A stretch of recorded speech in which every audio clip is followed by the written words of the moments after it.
के मुस्लिमों को पेंशन दी जाएगी।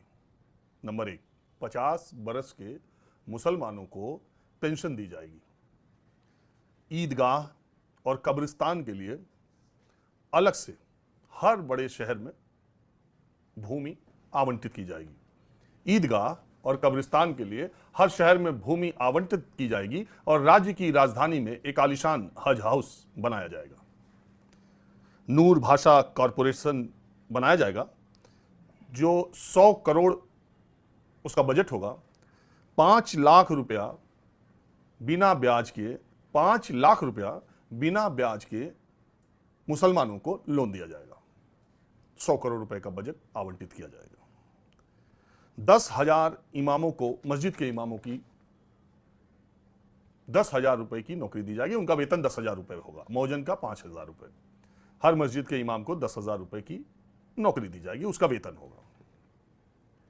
गवर्नमेंट जो क्वालिफाइड इमाम होंगे, जो पढ़े लिखे कह दीजिए या जो विद्वान इमाम होंगे, उनकी नियुक्ति गवर्नमेंट काजीज के तौर पर की जाएगी। 5,000 रुपए हर मस्जिद के रख रखाव के लिए हर महीने दिया जाएगा। 5,000 रुपए हर मस्जिद की रख रखाव के लिए दिया जाएगा और मस्जिद को 1 लाख की सहायता दी जाएगी। एक बार फिर मैं सरसरी तौर पर सुना देता हूं, तब आपको समझ में आएगा। मुस्लिमों को 50 साल के ऊपर के मुसलमानों को पेंशन दी जाएगी। ईदगाह और कब्रिस्तान के लिए हर शहर में जमीन आवंटित होगी और राज्य की राजधानी में एक शानदार हज हाउस बनाया जाएगा। नूर भाषा कॉरपोरेशन बनाया जाएगा 100 करोड़ रुपए से और मुस्लिम फाइनेंस कमीशन के तौर पर कमीशन जो है वो 5 लाख रुपए का इंटरेस्ट फ्री लोन, ब्याज रहित ऋण मुसलमानों को दिया जाएगा। 10,000 रुपए इमाम की और वेतन होगा। 10,000 रुपए इमाम की सैलरी होगी, मौजन का 5,000 रुपए सैलरी होगी। और जो क्वालिफाइड इमाम होंगे उनको गवर्नमेंट काजी के तौर पर सरकार में नियुक्त किया जाएगा, सरकारी नौकरी दी जाएगी और 5,000 रुपए हर मस्जिद की देखरेख के लिए महीने में दिया जाएगा और 1 लाख रुपए मस्जिद को सहायता दी जाएगी। इसके अलावा जानते हैं क्या है? यह टीडीपी चंद्रबाबू नायडू का चुनावी घोषणा पत्र है जो अभी अभी हुए चुनाव में उन्होंने आंध्र प्रदेश की सरकार के साथ, आंध्र प्रदेश की जनता के साथ लिखित वायदा किया है। क्योंकि भारतीय जनता पार्टी भी उनके साथ थी, पवन कल्याण भी उनके साथ थे, तो ज्वाइंट मैनिफेस्टो में यह बात आई। 5 इसके अलावा 4% मुसलमानों को आरक्षण और हर मुसलमान जो हज यात्रा पर मक्का के लिए जाएगा उसे 1 लाख रुपए की सहायता, सरकारी सहायता दी जाएगी। ये 2 वायदे भी चंद्रबाबू नायडू ने किए। आपको मालूम है कि जब आंध्र प्रदेश और तेलंगाना अलग अलग नहीं था, एक राज्य था, तो वहां पर उर्दू विश्वविद्यालय और हज हाउस, शानदार हैदराबाद का हज हाउस है, आप देख लीजिए, वो भी टीडीपी की सरकार ने ही बनवाया था। चंद्रबाबू नायडू ये कहते हैं कि देश भर के जितने भी मुसलमान हैं उसमें हैदराबाद के मुसलमान सबसे ज्यादा आगे हैं और उसका श्रेय टीडीपी को जाता है। अब चंद्रबाबू नायडू एनडीए सरकार के हिस्सा होंगे, आंध्र प्रदेश में भी, और मोदी जिसके प्रधानमंत्री होंगे, मोदी सरकार तो नहीं, एनडीए सरकार के प्रधानमंत्री जिसमें नरेंद्र मोदी होंगे, उसमें चंद्रबाबू नायडू की बैसाखी पर यह सरकार चलेगी। और चंद्रबाबू नायडू ने आंध्र प्रदेश में 4% मुसलमान रिजर्वेशन का वायदा किया है और 1 लाख रुपए हज पर जाने वालों को दिया, और मैं फहरिस्त आपको बता दी।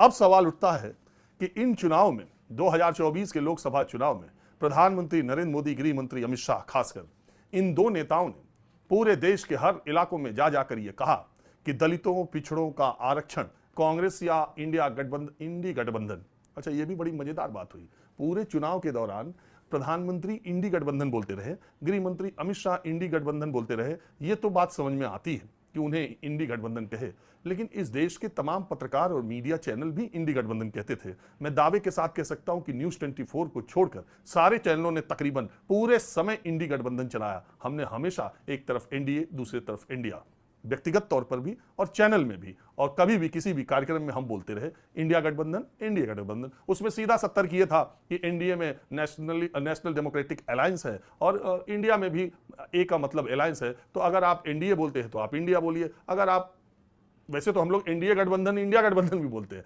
लेकिन एनडीए और इंडिया होना चाहिए। लेकिन अगर आप या तो उधर एनडी बोलिए तब इधर इंडी बोलिए, लेकिन ऐसा नहीं बोला जाता। लेकिन देखिए जनता की ताकत, जनता ने सरकार भी नहीं बनवाई और सारे चैनलों में अब इंडिया लिखा जाने लगा, और वो सारे, आप ध्यान दीजिएगा, और सारे पत्रकार अब इंडी छोड़ इंडिया बोलने लगे। मैं दूसरी बात पे आ गया। तो प्रधानमंत्री मोदी और गृहमंत्री अमित शाह जब इंडी गठबंधन की कहते थे तो ये कहते थे कि इनकी सरकार आएगी तो ये आपका मंगलसूत्र छीन करके जिनके ज्यादा बच्चे हैं यानी मुसलमानों में बांट देंगे, आपका दलितों का पिछड़ों का आरक्षण लेकर के ये मुसलमानों में बांट देंगे, हम आए तो आरक्षण खत्म कर देंगे या हम होने नहीं देंगे, मुसलमानों को आरक्षण नहीं मिलना चाहिए। और वहीं पर चंद्रबाबू नायडू ने मैनिफेस्टो में आरक्षण वाली बात तो नहीं कही, लेकिन अपनी तमाम रैलियों और संवाददाता सम्मेलन, वो करते हैं संवाददाता सम्मेलन, वो पत्रकारों के सवालों का जवाब लेते हैं, तो उसमें उन्होंने ये बात कही कि हमारी सरकार बनी तो 4% मुसलमानों को आरक्षण देंगे। अब बताइए, चंद्रबाबू नायडू को भारतीय जनता पार्टी की कोई जरूरत नहीं है। आंध्र प्रदेश में उनको इतनी ज्यादा सीटें मिल चुकी हैं कि बीजेपी की उनकी कोई जरूरत नहीं है। चुनाव पूर्व गठबंधन हुआ है तो इसलिए सरकार में शामिल हो जाए बीजेपी तो हो जाए, और वो यहाँ मोदी सरकार में शामिल हो जाए, प्रधानमंत्री मोदी की एनडीए सरकार में शामिल हो जाए तो हो जाए, अन्यथा उनको आंध्र प्रदेश में बीजेपी की कहीं कोई जरूरत नहीं पड़ी। उनके सांसदों की संख्या भी 16 है।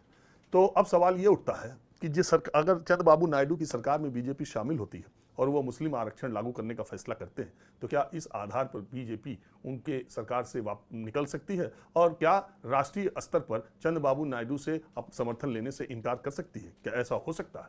और चंद्रबाबू नायडू अपने इस वायदे को कितना जल्दी पूरा करेंगे? अगर नहीं निकलती है तो इसका मतलब, मैं जो हमेशा बोलता हूं कि सत्ता का चरित्र एक होता है, चेहरे अलग अलग होते हैं। किसी भी तरीके से आप सत्ता में बने रहें, चुनाव के पहले जो बात कह रहे हैं, चुनाव के बाद वो बात बिल्कुल बदल जाती है, क्योंकि आपको सरकार में बने रहना है।